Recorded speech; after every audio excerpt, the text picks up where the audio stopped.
did you come to know about this man? I wish all my teachers were like it. I know. It was my co-director, Declan McGrath. He's a Belfast filmmaker, and he heard about Kevin McArevey, and then he pitched the story to me and said, would I be interested in getting involved? And I was like, absolutely, yeah. And how did you come into the project, David? Well, I'm NASA's producer, and we're also partners, and I've produced... Okay, that makes sense. Nobody told me. Yeah. So I've produced NASA's last 7 or 8 projects. So. Congratulations. David found the money. Okay. Yeah. You did, I think you did a good job. Thank you. Process-wise, before I open it up to the audience, I wanted to know, and every documentary filmmaker we've spoken to, everyone has said that it's difficult working with children, especially young children within a school setting where they're doing other things. How did you guys manage to make yourselves this invisible? Yeah. Time really is the big thing. I think we were knocking around the school between research and filming was about 2 years. It was extended a little bit because of COVID, everything closed down. But we asked for an office in the school so that we could go there every day, even if we didn't film, so that we could be knocking around and that we wouldn't become a distraction, and we'd become a part of the kids' lives, and they would just, and the kids just accept whatever, happens eventually, and they just. No, but it's phenomenal how they don't look at the camera, I mean, if there's a camera here, I can't stop looking at it. Yeah. So you did such a tremendous job. No, we just wore them down. Yeah, so can we have questions? Just stand up from your seat, take your mask off for a hot second, and yes, I think I see one hand there. Yes, that's.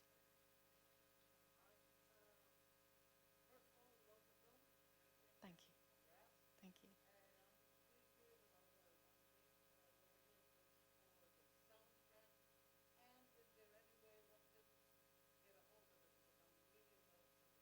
Oh, wow. So just a second, sorry. I'll just repeat the question in case everyone didn't hear it. The person in the audience loved the film, they loved the soundtrack, and they want to know if there's a way they can get hold of it, and also how did the filmmakers decide on the soundtrack? The film was a co-production with Ireland, UK, Belgium, and France. And the nature of co-productions is you get a little bit of money from each country, and then you have to spend some money with that country. So we had a wonderful Belgian editor, and we used a Belgian composer called David Poltrock. So what happens in that situation is NASA listens to 3 or 4 suggestions from the Belgian co-producer and said, oh, I really like, previous work that David had done. So that's how we got David. I think it is a stunning soundtrack. It's a real movie score, which is quite difficult for a documentary because of budget, but also to give sort of that epic feel to it. So we really love the soundtrack. And of course, Elvis is in it as well. So. Yeah, and we also wanted, we didn't want any kind of Irish music. We wanted it to have a distinct flavor, because this is kind of moving forward. This is the future. This is how, we just move forward in life. So we really embraced the idea that we would be working with a composer from a different country and a different culture. The answer to whether it'll be available, it depends on the success of the film. That if the film's successful, then people will ask for the soundtrack. Otherwise, you can email me and I'll give you David's email and you can ask him for it. Yeah, but he's also on Spotify. You'll find some of his work. He's on Spotify.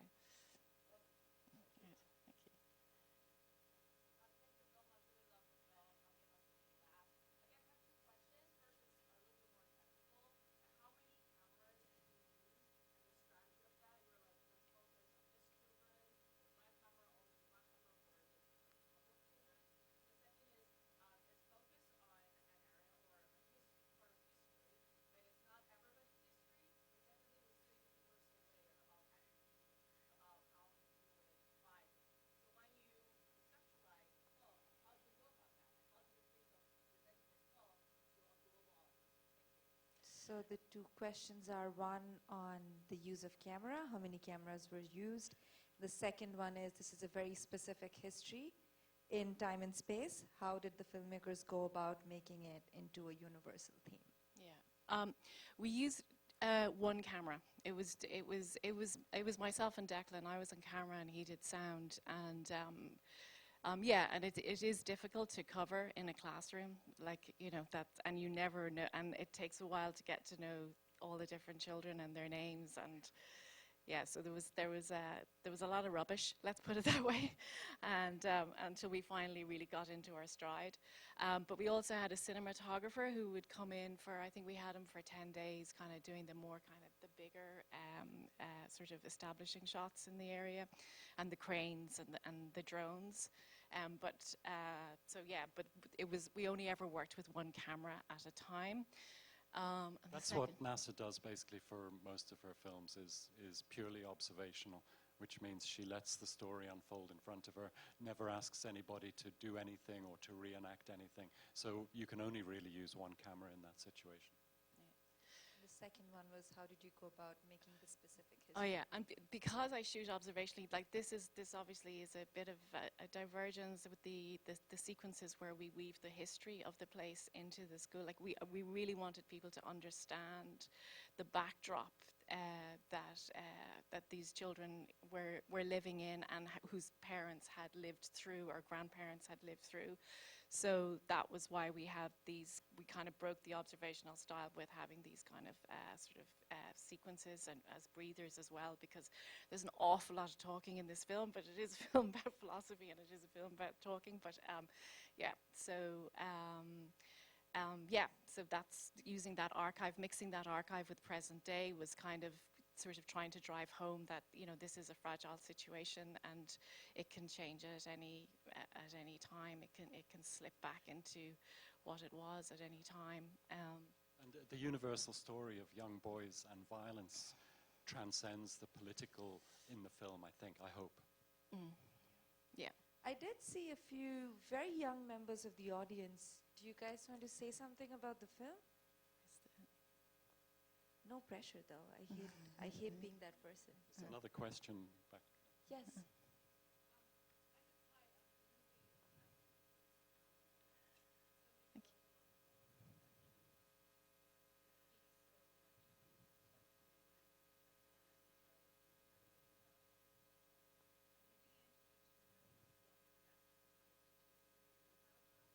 No, this is the its world world premiere. premiere. Yeah, yeah. You're the very first audience who've seen the Yeah, film. Do to you see it. plan to?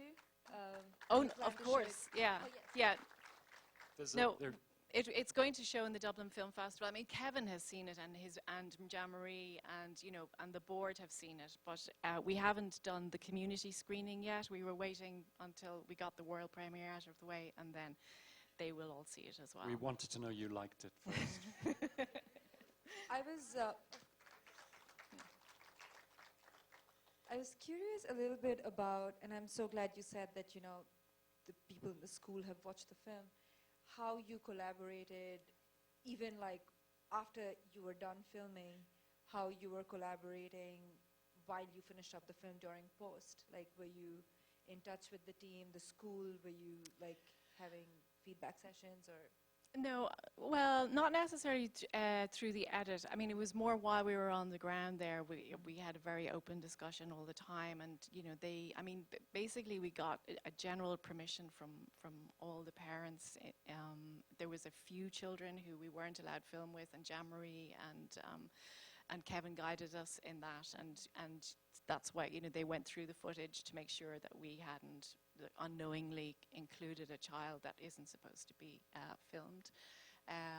But I mean, after that, they kind of left it to us. But and then we presented the film to them, and we just said, "Look, is there anything there that, you know, that you're uncomfortable with, or that you need to have changed?" And they were very happy with what was there. So thankfully, we didn't have to do any changes. That's great. Do we have more questions? Yes. Yes, you can. Sorry.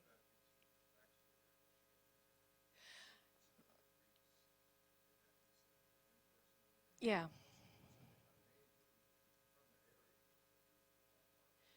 Yeah.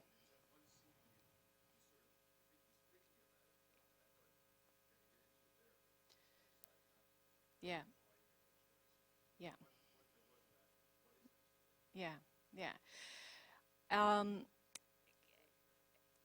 What's should I repeat that? The Sh- you- backstory of the principal. the principal?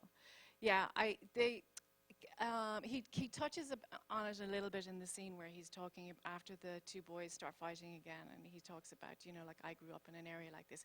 He grew up in North Belfast, not in Ardoyne, but in a very similar area in the same kind of district or close by.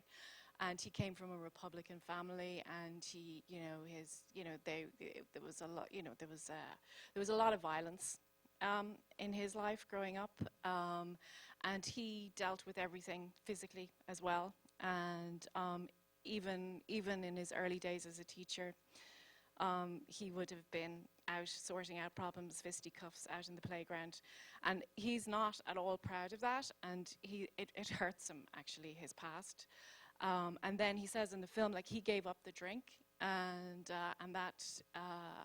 he discovered philosophy, and it really worked for him, and that's why he's just so passionate about it and so driven to make it part of the school curriculum, because this is an ordinary state school, and so it's not like this isn't coming from the Department of Education. This is another layer that he's added himself to the education of the children in this school.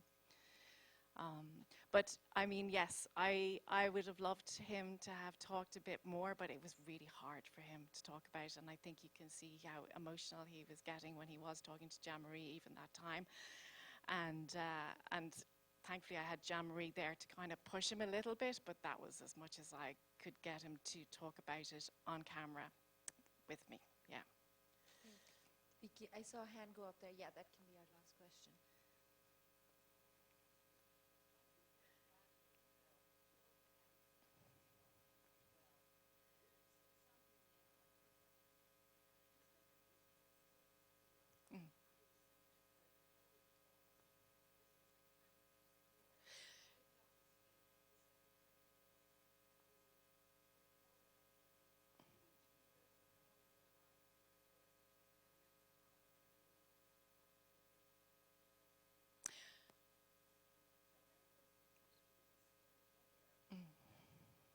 Yeah. Oh no, it. Yeah. So Yeah. the questions are, is it a state school or a Catholic school? And just a little bit of context on the violence and the tensions within today, contemporary, the last 2-3 years. Yeah. What I mean by a state school, it's not a private school, it's a public school, but it is a Catholic school. So a lot of the schools in Northern Ireland are divided either by Catholic or Protestant. This one is particularly unusual, though, because normally it's not single-sex. So this is one of the last single-sex primary schools left in Northern Ireland. And yes, it's a very fragile situation. There in, I think it was in July, just right next to Ardoyne, just sort of on the other side of the wall, there was a lot of rioting, and it was supposedly 12 and 13-year-olds out protesting against the Brexit and the Irish border in the sea. There was a lot of rioting, and then there was an attempt to move it to the peace walls and to try and engage the kids on the other side of the wall in the same rioting. But I know that the communities got out and tried to keep their kids away from it. But it is, and I don't think it had anything to do with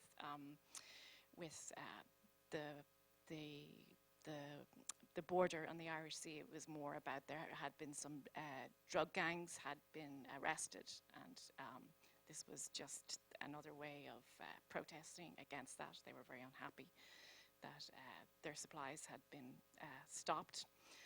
But it is a very, very fragile situation, and the tensions are rising, and people are becoming more and more polarized as this whole Brexit thing is, and the threat of Article 16 being invoked is very, very real. So, does that answer your question?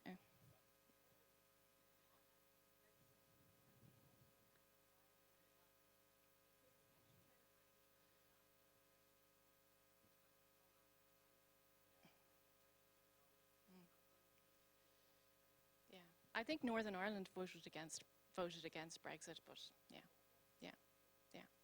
I think, no, we might need to take this outside because we need to clear the theater and, prep Okay. it for the Can I next just Yes. say, I just want to say a very quick thank you. You can see by the amount of people who contributed to this film. It's always huge. I mean, this is 3 years of our lives, and I'm not going to list all the funders that you had the pleasure of reading.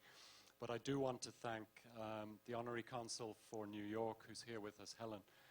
Thank you very much, Helen, for your support and for being here. She's sitting at the back. And I just want to thank you, Helen. Thank you. And I want to thank Doc NYC for hosting us. It's a And pleasure. for the world I premiere. mean, And I just want to thank a couple of very special people who've come. Tom and Noel, Emily and Isabel have come all the way from Boston. They're very dear friends of ours, especially to see the film. Francis and Davy have come from Northern Ireland. And Paul and Jill, who live here in New York. But there's lots and lots of people, the hundreds of people we could thank, and especially thank all of you for coming out in the middle of a pandemic and taking, thank you so much for coming out. There's a few old friends from Binghamton. I was in Binghamton, SUNY Binghamton years ago. So thank you all. And I hope you'll do 2 more things. One is spread the word, please. But also, I think there's an audience vote, and you have to go back online, which sounds a bit tedious, but you have to go back online and vote. So please do vote if you like the film. I have a third request. The next time you're angry or annoyed, we all have to do this. Okay. And you'll be able to find us on social media. Just if Young Plato documentary, we have a Facebook page, Instagram. So please spread the word. Thank you very much. Have a great Thank evening, you. guys. Bye. Thank you.